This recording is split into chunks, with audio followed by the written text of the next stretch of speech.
Durante Memória e Abeiramento do Corpo à Terra, por Francesco Napoli. O rio por aí se estendendo grande, fundo, calado que sempre, largo, de não se poder ver a forma de outra beira. João Guimarães Rosa, no conto A Terceira Margem do Rio. 1. Enimu Enido.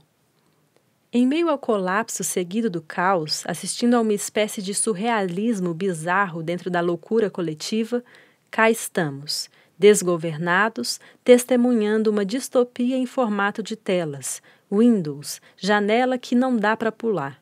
De dentro da maior pandemia do século, no momento em que vozes sepulcrais entoam um anacrônico discurso bolorento, presenciamos a efetivação da própria necropolítica por meio de um regime explicitamente genocida. Isolados uns dos outros, confinados em uma quarentena sem fim, buscamos nos manter sãos e produtivos, reinventando a esperança com as armas que temos. Se nós, artistas, somos os trabalhadores que produzem o repertório imagético de uma época e de um lugar, isso é, aqueles que contribuem para a produção do imaginário emotivo das pessoas, talvez nossa colaboração seja mais necessária do que nunca.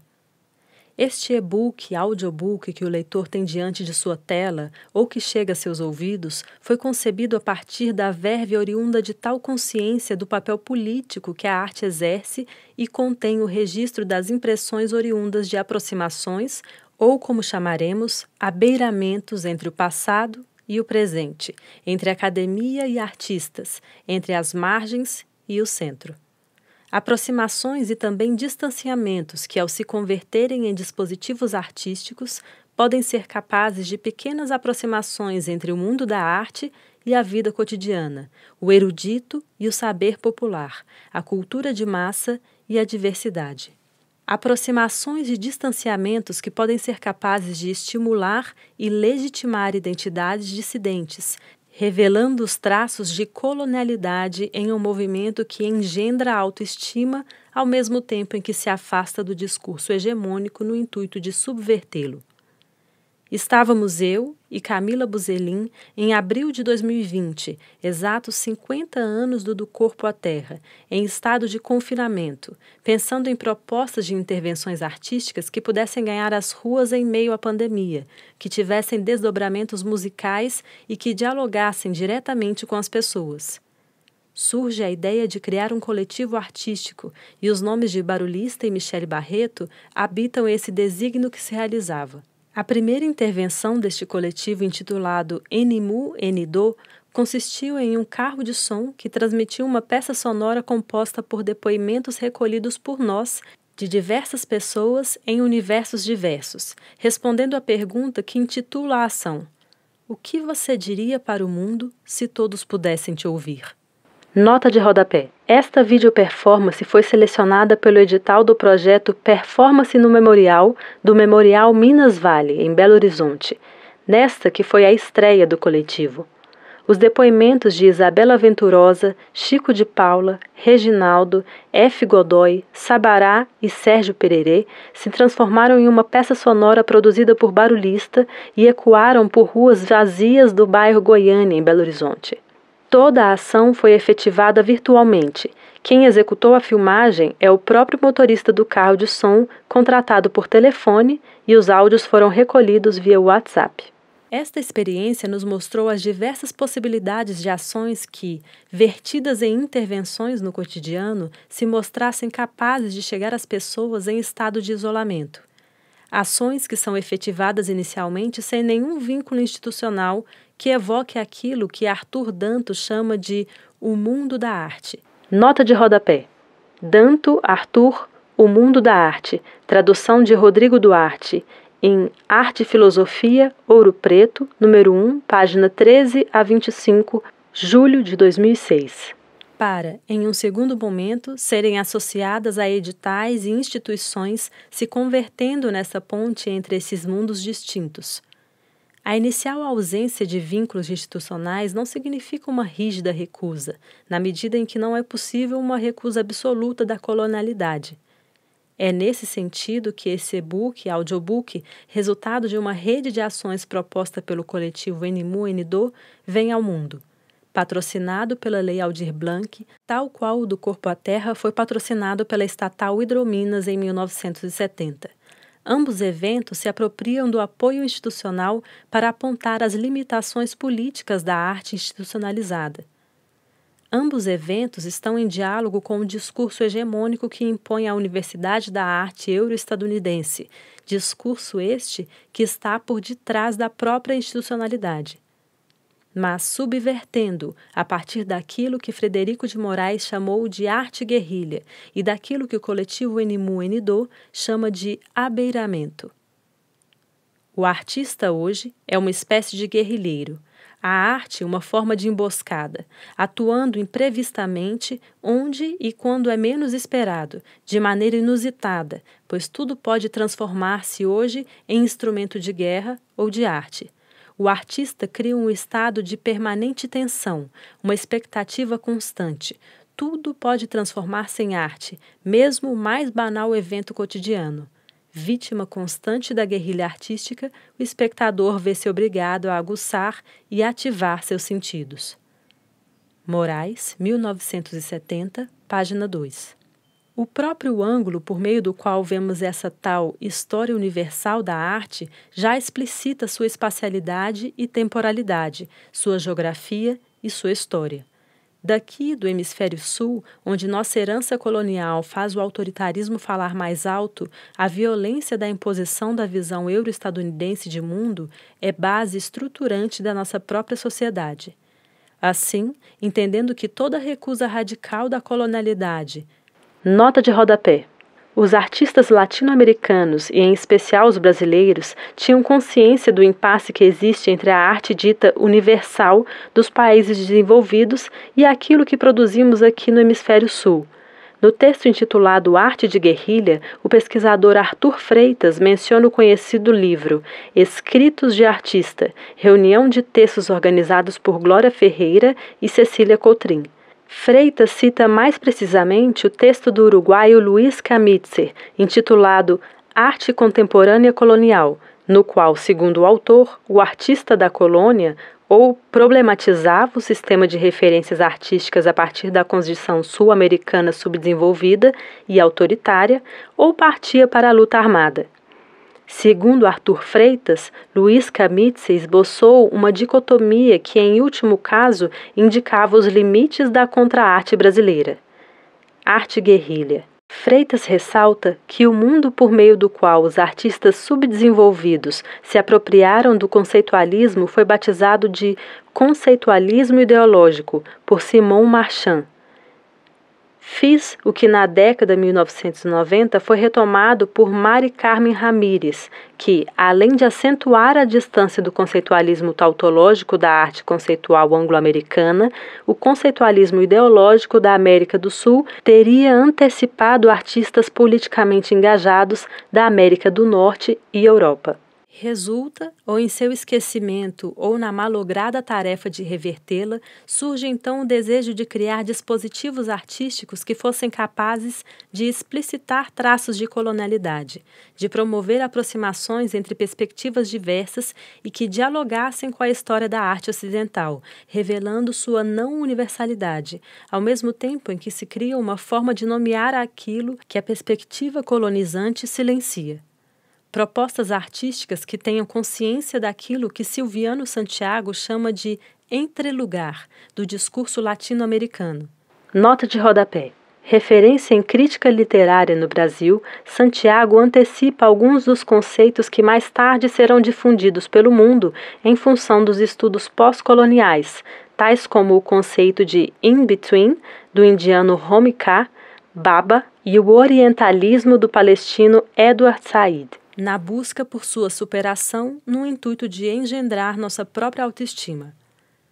Foi logo depois que criamos o coletivo NMU-NDO que minha orientadora do doutorado em artes visuais na UFMG, professora Yaciara Froner, me revela seu desejo de promover algo que remetesse ao do corpo à terra e a aproximação com o intento do NMU-NDO se torna inevitável.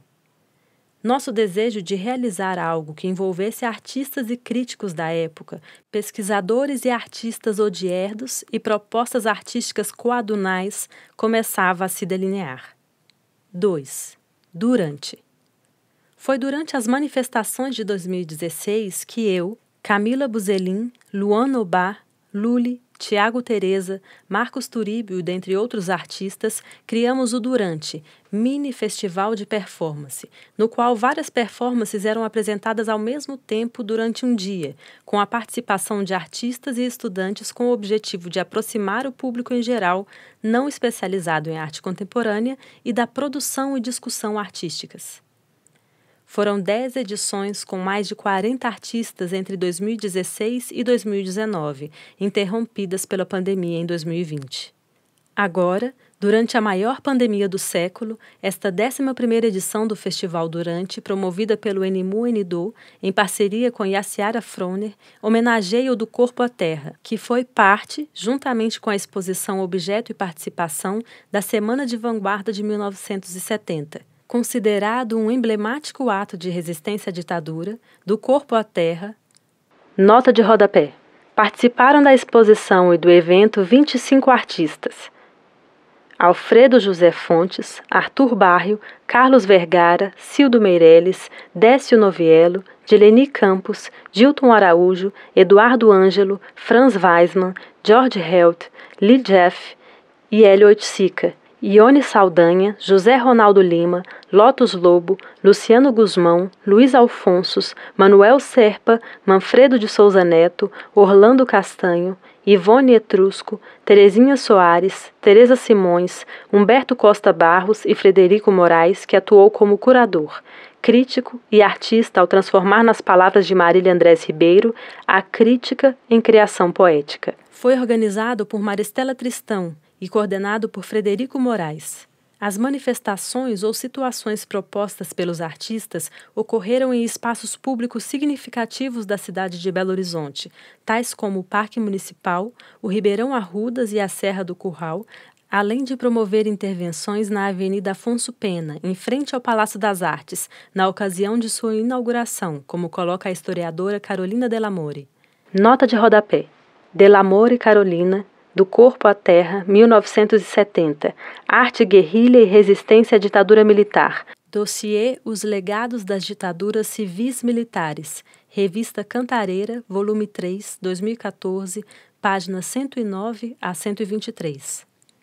A partir de um texto em tom de manifesto mimeografado e distribuído para o público em geral, em prol de um projeto de país que fosse sinônimo da própria liberdade, Frederico Moraes, em Do Corpo à Terra, enfatiza o caráter social e vital da arte.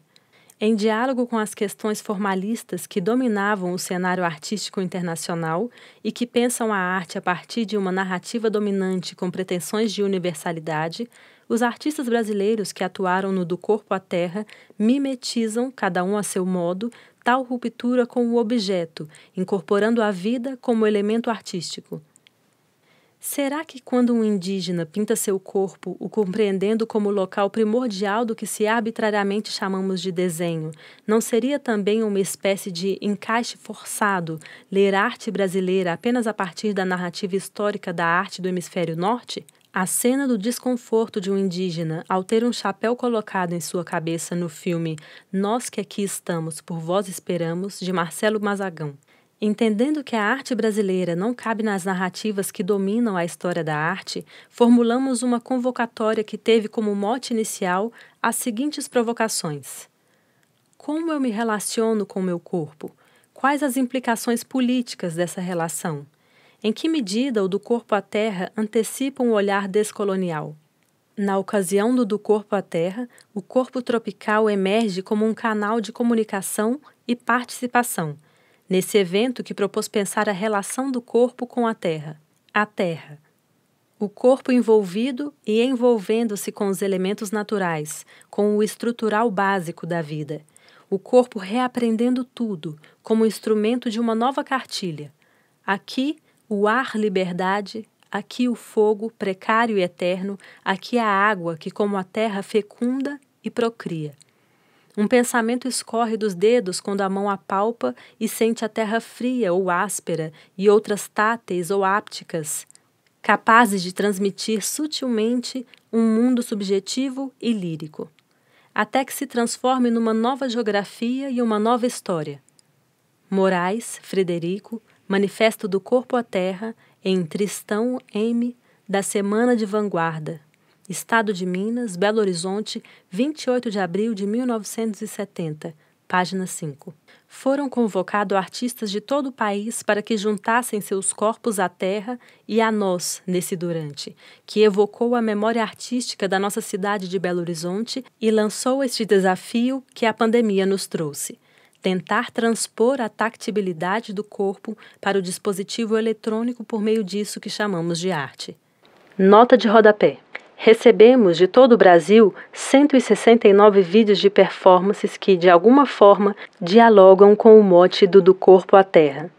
Além dos vídeos de performances, compõe essa 11ª edição do Durante este e-book e audiobook, mesas de debate, lives de entrevista com os artistas selecionados, o lançamento do álbum de estreia do coletivo Enimu Enidô e 4 programas em formato de podcast, veiculados no Tropofonia, programa de rádio que produzo e apresento aqui na UFMG, que se propõe ser um programa de arte, poesia e experiências sonoras com os convidados das mesas e artistas selecionados.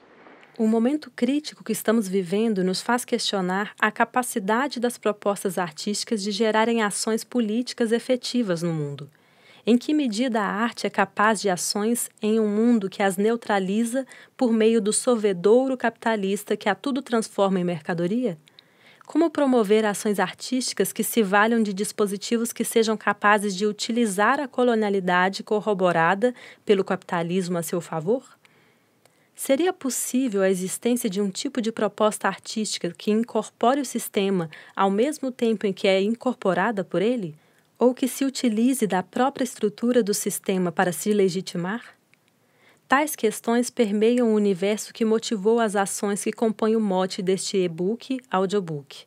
Um festival de performance promovido por artistas, curadores e pesquisadores que aproxima público em geral da arte e da academia por meio da ligação entre duas épocas, estimulando a busca por uma forma autêntica e descolonizante de produção imagética virtual. A imagem que, ao se deslocar da margem, interliga várias margens. 3. Abeiramento. Tais interligamentos entre as várias margens é o que chamo de abeiramentos. Nota de rodapé. Abeiramentos é o título de uma série de intervenções que desenvolvi junto ao coletivo Enimu Enidô ao longo do processo de produção da 11ª edição do Durante. São dispositivos que promovem diálogos entre as margens, permitindo que haja fluxo entre elas. Não se trata de um conceito, mas sim de uma proposta artística e consiste em dar um nome àquilo que a perspectiva colonial não consegue nomear em uma tentativa de contornar este não-lugar que a condição colonial nos impele. Propostas de intervenções artísticas que buscam, como bem colocou o artista argentino Júlio Leparc, pôr em evidência, no interior de cada meio, as contradições existentes. Nota de rodapé. Leparc, Júlio, Guerrilha Cultural, 1968, em Glória Ferreira e Cecília Cotrim. Cite, páginas 198 a 202. O termo beira, além de estar próximo do termo aproximação... Nota de rodapé. A utilização do termo aproximação para se referir aos encontros entre espectador, arte, artista, conceito, história, etc., é feita por mim do mesmo modo como a qual minha orientadora, a pesquisadora Yaciara Froner, o utiliza em seus textos. Também remete à marginalidade, pois beira é sinônimo de margem. Me agrada o fato de o termo beira soar não acadêmico, na medida em que a palavra beira remete à coloquialidade e à sabedoria popular. Abeiramento seria, a miúde, uma forma descolonizante de aproximação de modos de marginalidade.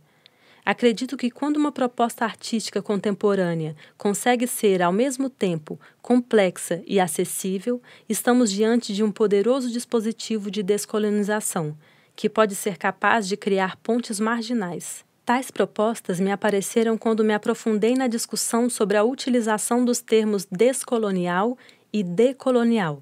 Nota de rodapé. Ambos termos são utilizados para se referir às temáticas pós-coloniais. O termo descolonização tem várias origens, mas tal pensamento se organizou na África do pós-guerra, aparecendo na década de 1950, quando das discussões pós-coloniais africanas. No final da década de 1990, a pesquisadora Catherine E. Walsh, conhecida como pedagoga da decolonialidade, propõe a exclusão do S, no intuito de impedir que pensemos a inexistência da colonialidade, na medida em que ela é irredutível, pois não se trata de uma negação do colonialismo. Para Catherine Walsh, não se trata de promover o anglicismo, mas sim marcar uma distinção com o significado entre castelhano do des como negação. Ela não quer simplesmente desarmar, desfazer ou reverter o colonial, como se fosse possível passar de um momento colonial a outro não colonial. A intenção é demarcar e provocar uma postura e atitude contínua de transgressão, intervenção, insurgência e incisão. Assim, o decolonial assume um caminho de luta contínua. Walsh, 2009, página 14 a 15.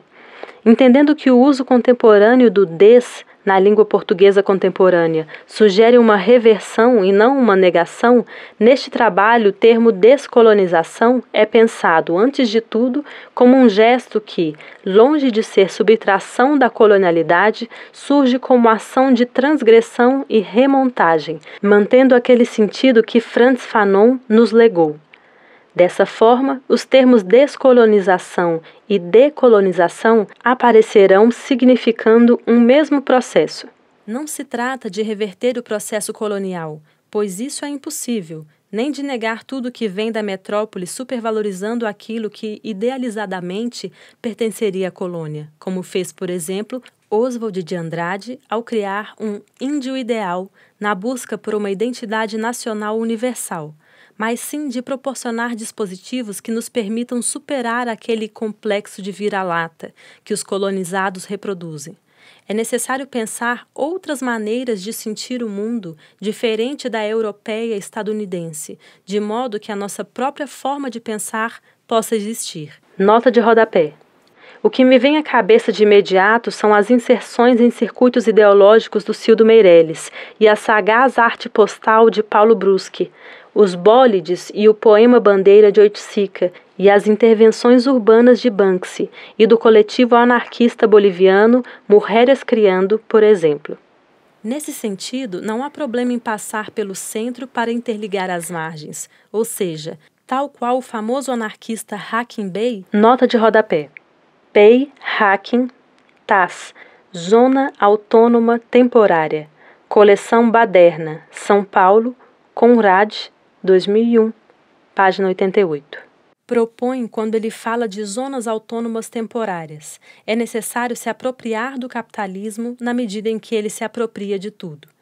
Se modernidade, capitalismo, colonialismo e revolução digital são as faces de uma mesma moeda, então abeiramento significa também rever o modo como nos relacionamos digitalmente.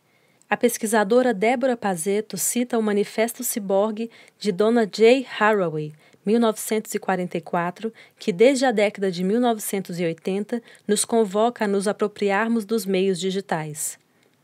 A criação de ligações entre as pessoas que estão tentando resistir à intensificação mundial da dominação não deve ser feita pela negação ingênua da tecnologia, mas por sua assimilação subversiva. Nota de rodapé. Haraway, D. Manifesto Ciborgue, Ciência, Tecnologia e Feminismo Socialista no Final do Século XX, Belo Horizonte, Autêntica Editora, 2009, Apude Pazeto Débora. Todas as razões para fazer uma revolução estão aí, mas os corpos estão diante das telas. O que nos faz pensar. Volume 29, número 46, páginas 141 a 151, julho de 2020. Pazeto prossegue assinalando que não se trata de se deslumbrar com implantes e celulares. nem de desligar a internet e abrir mão de exercer influência, mas de entrar na disputa pelo tipo de mundo e pelo tipo de sujeito que tem sido tecnologicamente construído. Nota de rodapé. Pazeto, Débora, todas as razões para fazer uma revolução estão aí, mas os corpos estão diante das telas. O que nos faz pensar. Volume 29, número 46, páginas 141 a 151, julho de 2020. Desse modo, os abeiramentos podem ser pensados como propostas artísticas que promovem ou potencializam ligações entre formas de marginalidades, na busca por nomear aquilo que a colonialidade esconde e silencia, e que, com a pandemia, se viram obrigados a se apropriarem dos meios digitais, tal qual Donna J. Haraway sugeriu. As propostas que concebi partem daquele paradoxo que habita o fazer artístico sul-americano. A mesma narrativa que universaliza a história da arte euro-estadunidense a partir da sua autonomia, ao instituir que toda a arte, para ser contemporânea, precisa ser conceitual. Termina por embasar a liberdade dos artistas latino-americanos em meio à repressão. Ou seja, é a noção de autonomia da arte, herdeira de toda a tradição da arte euro-estadunidense, o que endossa a liberdade artística na contemporaneidade. Mesmo com artistas brasileiros recusando o rótulo de artistas conceituais, há a ideia implícita de autonomia da arte, que foi construída historicamente e que acaba embasando as próprias propostas descoloniais. Arthur Freitas sintetiza. Em contato com o conceitualismo internacional, a vanguarda brasileira vivia a contradição de ser vanguarda num contexto precário e repressivo, o que obrigava à readaptação constante e antropofágica dos postulados sociais da arte. Os artistas brasileiros recusavam veementemente o rótulo de artistas conceituais ou qualquer outra forma de associação direta ou indireta com a arte do dito primeiro mundo, sobretudo a norte-americana. Nota de rodapé. Freitas, Arthur, Arte Guerrilha, Vanguarda e Conceitualismo no Brasil. São Paulo, EDUSP, 2013, página 75. Em meio a autoritárias estruturas de poder, o artista sul-americano busca encontrar sua liberdade artística no centro, ou na margem, do próprio discurso colonizante, viabilizando eventos como o do Corpo à Terra, que, como dissemos, foi financiado pela estatal Hidrominas em plena ditadura. Trata-se de um movimento que impele o Estado a lidar com vozes silenciadas, uma democratização forçada da utilização de recurso público, que financiou passagens para artistas atuarem livremente, seja ateando fogo em animais ou lançando trouxas ensanguentadas no rio Arrudas, isto é, promovendo a subversão e desordem em um contato direto com as pessoas na rua em um gesto de denúncia do próprio autoritarismo. Abeiramentos entre a rua, a arte, o poder e a desobediência. Além de formular propostas de intervenção a partir da ideia de abeiramento, também busco identificar propostas que se aproximem dessa ideia, que se posicionem nessa beira e que consigam essa proeza de se vincular à instituição negando-a e, ao mesmo tempo, impedindo que tal negação seja neutralizada. Propostas que sobrevivam àquele paradoxo da arte contemporânea, segundo o qual, se uma proposta artística se dá à margem do sistema e o mesmo a reconhece e legitima sua condição de arte, esta proposta se desloca da margem para o centro do sistema, o alimentando. Se uma proposta permanece na margem do sistema das artes, ela não existe para tal sistema. Em outros termos, nem aquela arte feita para habitar as galerias e que tem suas pretensões políticas neutralizadas pela instituição, nem o outro extremo, aquela arte que, ao efetivar sua pretensão política no mundo, se torna peça da engrenagem do próprio poder político, podendo passar a ocupar o lugar de institucionalidade. Nota de rodapé. Quando reivindicamos que a arte efetive suas aspirações políticas, estamos sempre dizendo isso da margem. Se, de fato, uma proposta artística efetiva, sua pretensão política, a chance de ela se converter em autoritarismo é bem grande, haja visto a história mundial do século XX, do anacrônico neoclassicismo que queria se distinguir da arte tida como degenerada pela ideologia nazista, até o realismo socialista de Stalin. 3.1 Dileni Campos revisitado. A primeira ação da série Abeiramento consistiu em uma revisita à intervenção proposta pelo artista mineiro Dileni Campos. Para o do Corpo à Terra, o artista instalou 2 placas na entrada do Palácio das Artes, que na época estava em processo de construção, uma sugerindo a óbvia paisagem da Avenida Afonso Pena, e a outra sugerindo uma enigmática subpaisagem, que talvez estivesse subterrânea, ou que, no mínimo, tinha seu significado escondido. A riqueza semântica e potencialidade poética do termo subpaisagem em uma das placas entra em contraste com a literalidade daquela imagem que se impunha na outra placa. É como se uma desautorizasse a outra, naquele espaço público em pleno centro da cidade, repleto de sinalizações de toda a ordem. Dileni optou por uma aparência que fosse confundida com qualquer outra placa que se coloca em espaço em obras, o que deslocava a busca pela produção de significados que as pessoas normalmente fazem para um outro território semântico, estimulando uma postura ativa por parte do público que precisava buscar outras referências léxicas para compreender o sentido daquelas placas. A ação de reproduzir a obra no mesmo local no qual ela foi feita há 51 anos atrás é mais do que uma homenagem, uma busca por um dispositivo que aproxime as 2 épocas, além de repetir o gesto e desdobrá-lo em outras ações de intervenção urbana. O termo subpaisagem também nos remete à margem da paisagem, aquele ângulo que o fotógrafo de cartões postais costuma preterir. O lado imperfeito, sujo, aquilo que gera desconforto, que sai do que é tido como aceitável, belo, correto e verdadeiro. O termo sub, que era uma referência geopolítica para países como o Brasil na década de 1970, também remete à nossa colonialidade, nossa condição de inacabamento enquanto civilização, um projeto que está subdesenvolvido e que ainda precisa ser concluído. A colonialidade se revela justamente nessa margem da paisagem, onde sua imperfeição gera desconforto e temos vergonha de sermos quem somos. Apontar tais questões é, por excelência, um gesto descolonizante. Nota de rodapé. Elemento presente do modo axial no vídeo da performance intitulada Enraize-se, da artista goiana Roberta Pereira de Miranda, que foi selecionado para integrar a programação da 11ª edição do Durante. Participaram da curadoria Camila Buzelin, Shima e Paulo Nazaré, coordenados por Yaciara Froner. No vídeo, a artista narra, em tom autobiográfico, sua relação com a terra e com a natureza, destacando que seus familiares sempre negaram tal relação, o que ela também fez por muito tempo, endossando o elemento terapêutico da performance que revigora sua autoestima, ao mesmo tempo em que reafirma a legitimidade de sua identidade por meio de uma ação artística que invade a rua, mas que no vídeo enviado, de um modo muito especial, acontece dentro da casa da própria artista, que se apresenta para seus familiares. Partindo do pressuposto de que delinear a colonialidade de nossa estrutura social já é por si só um gesto revolucionário, Enraize-se vai além, conseguindo comunicar diretamente com sua própria família, o que atesta a potência de sua proposta.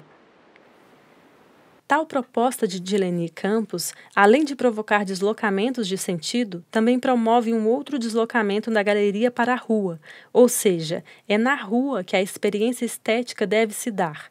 Pensando nisso, reproduziu o stencil utilizado para a confecção das placas em espaços urbanos, fazendo dialogar com a paisagem e subpaisagem no espaço urbano.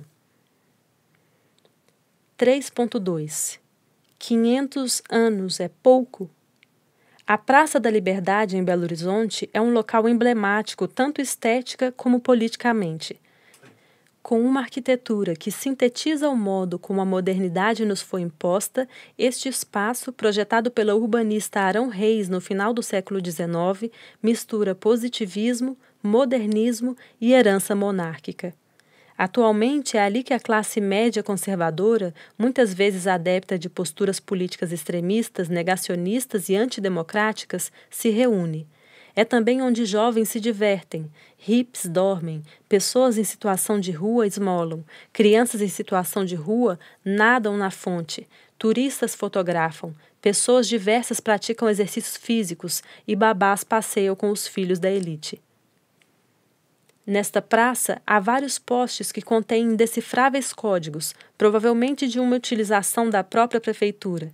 Pensando o ideário que move o tom colonizante das narrativas que corroboram discursos conservadores e moralizantes que estão simbolizados nas próprias arquiteturas que compõem a praça e que são repetidos por esta classe média reacionária, pensei em colocar inscrições semelhantes às que já existem nos postes com mensagens decifráveis, contendo frases que problematizassem as contradições que a própria praça, como todo espaço público, contém. As frases 500 anos é pouco, 500 e poucos anos me surgiram a partir de uma fala que buscava justificar nosso atraso desenvolvimentista a partir da suposta idade de nosso país. Tais frases são escritas em um estilo próximo do código já existente, compondo a paisagem de modo harmônico, ao mesmo tempo em que se utiliza da própria estética institucional. Tal gesto incorpora um discreto germe potencialmente subversivo na paisagem. Nota de rodapé. Tal ação ainda não foi efetivada devido ao semi-lockdown, que fechou as praças, vivido por Belo Horizonte enquanto escrevo este texto. Tal intervenção originou um texto que foi musicado por mim em parceria de Pedro Moraes e que consta no EP NMU NDO. A partir da ideia da intervenção, o seguinte texto foi escrito: 500 anos e poucos. 500 anos é pouco? Nada no Brasil é um mar de rosas. Mar de lama nada é pouco. Mata um é leão por dia. Nada no Brasil de gente fria. Gente média, gente quente, que nem a gente mesmo imaginaria. 500 anos e pouca gente entende. A bossa nova é foda e ainda é trend. Ditadura disfarçada nas quebradas, ninguém mais atura. A altura desse abismo social. Na rede é antissocial. No quarto é peixe no anzol. Num mato sem cachorro, ignorância é mato. Quem não tem cão, com um gato. Pindorama quinto dos infernos, terno e gravata. Sol nos tristes trópicos psicotrópicos bravatas. Entretenimento barato não dá barato. Se tá muito abstrato, quem não tem cão, com gato. A partir do texto, juntamente com o compositor Pedro Moraes, efetivou-se mais um abeiramento, trazendo o texto para uma linguagem musical. A proposta é interligar os territórios artísticos da música pop e da intervenção urbana em gestos que remetam à temática descolonial e cheguem diretamente às pessoas. Nota de rodapé. Este abeiramento, intitulado 500 anos, é uma das faixas do primeiro EP do coletivo NMU NDO. 4. Na tampa da beirada. E cá estou, na tampa da beirada, falando de dentro da crise sanitária, institucional, estética, ética, política, etc., em meio a uma pandemia sem precedentes, no limite de páginas do nosso e-book audiobook, no limite do prazo para entregar este texto. É com este senso de urgência que escrevo estas linhas ao mesmo tempo em que resisto. Rememorar o do corpo à terra, multiplicar sua verve, estudar a arte produzida nessa cidade de Belo Horizonte, fazer arte, ter a oportunidade de utilizar-me de meus privilégios para colaborar com toda a resistência possível a este momento crítico que estamos vivendo, é o que me move. Enquanto a crise se agiganta, mantemos nossos corpos diante das telas, ao passo que a esfera pública se dilui. Nossas subjetividades autovigilantes podem ser reconhecidas mais nas artificiais fotos de perfil das redes sociais do que em nossos próprios corpos docilizados e em um irredutível estado de isolamento. Promover o durante e celebrar o do corpo à terra se tornou uma forma de resistência a esse cenário, mas é, antes de tudo, uma forma de sobrevivência. A pesquisadora Débora Pazeto, 2020, em seu texto intitulado Todas as razões para fazer uma revolução estão aí, mas os corpos estão diante das telas, inicia e termina sua envolvente narrativa se perguntando o que um filósofo latino-americano pode se fazer nesse momento tão delicado. Quero encerrar este texto com a resposta da Débora: ajudar a criar ou espalhar incêndios.